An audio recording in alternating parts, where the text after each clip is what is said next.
Salut tout le monde, je suis ravie de vous retrouver pour un nouvel épisode de News Romance. Et cette semaine, on reçoit Mia Sheridan qui va nous parler de son nouveau roman à paraître en France, L'honneur de Preston. Ça sort chez Hugo New Romance, c'est déjà sorti aux États-Unis. Et d'ailleurs, j'en profite pour vous rappeler que tous ces livres se sont classés dans les meilleures ventes du New York Times.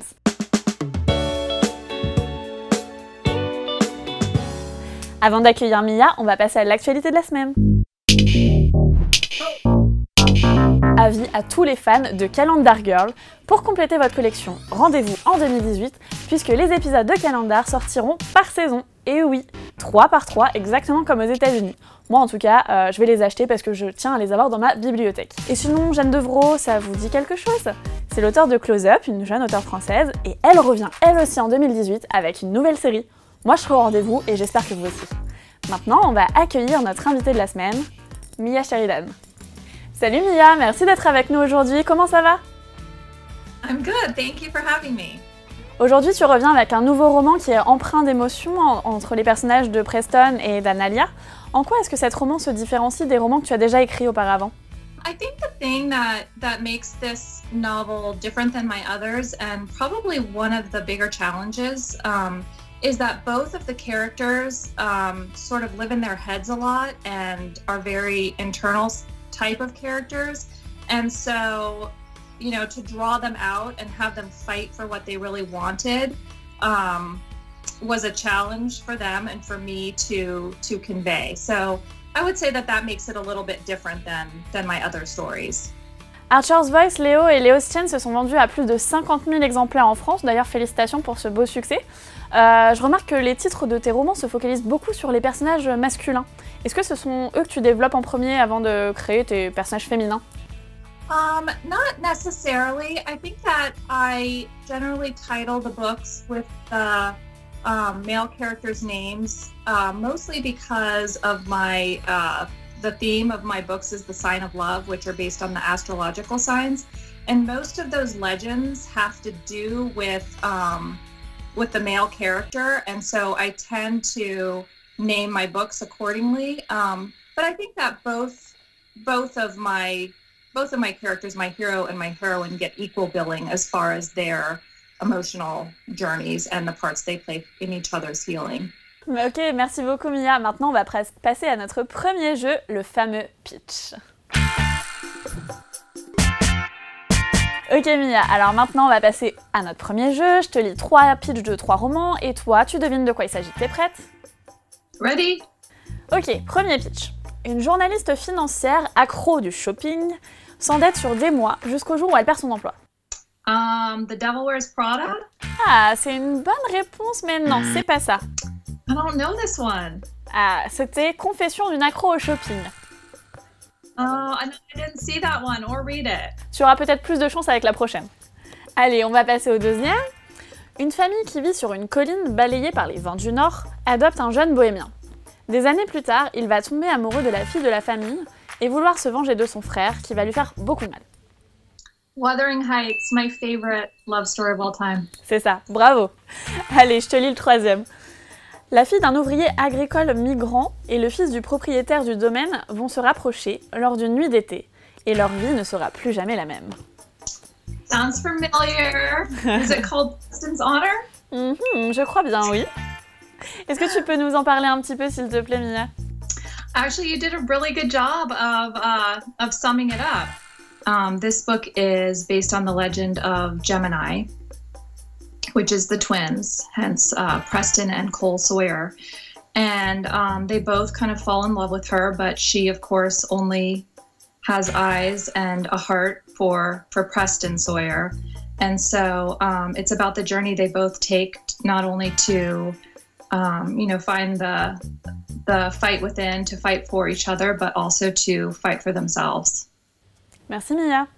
Maintenant, on va passer à un nouveau jeu que nos abonnés commencent à bien connaître. Ça s'appelle What Comes Next. Alors Mia, je vais te lire des histoires et toi, t'as juste à les compléter. Est-ce que t'es prête? Ready. Un bel homme dont tu étais secrètement amoureuse dans ton enfance ressurgit dans ta vie. Vous vous reconnaissez, vous vous parlez souvent, et il te propose de t'inviter au restaurant. Tu hésites, et puis tu lui dis What time should I be ready? What about Kevin? What about Kevin. Yes, right? He's that cute. Allez, numéro 2. Ton nouveau livre sort. C'est un carton, les gens l'adorent et il se vend très bien. Pourtant, les critiques ne l'aiment pas et ne le comprennent pas. Un journaliste ne comprend absolument pas et demande qui des critiques ou du public est le plus important pour toi. My readers, all day, every day, definitely. C'est beau. Le troisième maintenant. Ton mari te propose de prendre de longues vacances pas comme les autres. 1 an sur une île avec ta famille. Juste vous. Il te met au défi. Tu ne peux prendre que 3 choses. Hésitante, tu décides d'emporter... Matches, because I don't like raw fish. Sunscreen, should never go without sunscreen. A solar-powered Kindle, is that a thing? D'accord. Maintenant, on va passer à mot à mot. Mia, maintenant je te laisse la parole puisque c'est à ton tour de nous lire un extrait de ton roman. She leaned her hip on the fence, and a ray of sunlight hit her face, making her eyes appear translucent. Her lashes fluttered, long and dark and lush, and her lips tipped up slightly. Oh God, she was so beautiful. She always had been. I was a simple man, a farmer who wasn't drawn to riches or finery, except when it came to the bounty of Annalea's loveliness, a woman who offered all the treasures I'd ever seek in her fine-boned features, her full pink lips, her rich velvety skin, and those jewel-like eyes. It wasn't only her beauty that called to me, though. I wanted to know her. I wanted her to let me into those secret places inside of her. Est-ce que tu peux nous dire pourquoi tu as choisi ce passage? I think it's a good representation of the fact that Annalea has never considered herself a treasure, and though Preston is a simple farmer, she always has been his treasure, and that's the place that they both need to come to that place where she feels valued and loved, and that he realizes she's the only thing that he'll ever need. Allez, maintenant, c'est le moment de Writing Tips. Mia, je pense qu'il y a de nombreux auteurs qui nous regardent en ce moment, et du coup, je pense qu'ils aimeraient beaucoup savoir comment tu procèdes lorsque tu écris. Est-ce que tu as des petits conseils à leur donner? My best sort of general writing tip, I think, is to really pay attention to what you love to read. Because that is what you're going to write the best, the thing that you're passionate about. Et toi, alors tes idées, elles viennent d'où? Où est-ce que tu trouves ton inspiration? Oh gosh, I get it from anywhere and everywhere. I mean, I've gotten inspiration from a song or a quote, or sometimes just, some idea that plants itself in my head and I start thinking about it and it spins, different places from there. But it tends to be authentic. When I try to force something or, come up with an idea that sounds interesting and try to form a story around it, that tends to be harder for me than just letting it kind of naturally occur. Ok, alors maintenant que tu as toutes tes idées devant toi, quand tu es en train d'écrire, comment est-ce que tu les structures? Comment tu fais en sorte d'arriver jusqu'à la fin?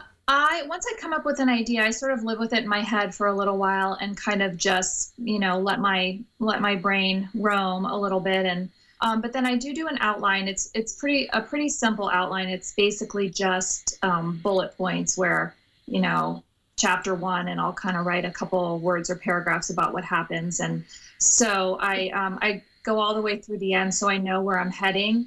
And in the middle, sometimes it changes a little bit, based on the characters and different things, but at least I know sort of where I'm heading and the major plot points of the story. Ok, d'accord. Merci beaucoup Mia pour ces quelques conseils, je suis sûre que ça va être super utile. Maintenant, on passe à Kiss, Kill and Marry. Alors Mia, je vais te lire 3 noms de 3 personnalités différentes. Tu vas me dire laquelle tu épouserais, laquelle tu embrasserais et laquelle tu voudrais tuer. Ouais, je sais, c'est un jeu un peu méchant, mais bon, on va y jouer quand même. T'es prête? I'm ready. Ryan Gosling, Rihanna et ton éditeur français. I'm gonna have to kill Rihanna. Bad.